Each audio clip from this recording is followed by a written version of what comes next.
విశ్వమాత కళ్యాణము చేయాలంటే ఉగాది తర్వాత చేయాలి, ఉత్తరాయణంలో చేయాలి, వసంత ఋతువులోనే చేయాలి, శుక్లపక్షంలో చేయాలి. ఒకవేళ వధూవరులకు ముహూర్త బలము కలవకపోతే బహుళపక్షంలో చేయవచ్చు.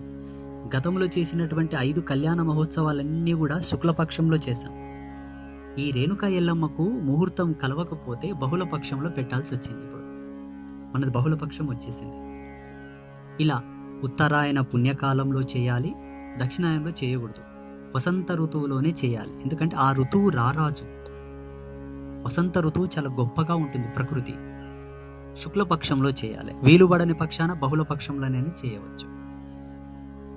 గోమాతకు వర్ణభేదం ఏమీ లేదు. తెల్లావు, ఎర్రావు, నల్లావు అటువంటిది ఏమీ లేదు. ప్రమాణం ఏమిటి అంటే కన్యత్వంతో ఉన్న గోవుని స్వీకరించాలి, అంటే చిన్న దూడ. కోడెలు పారిన తర్వాత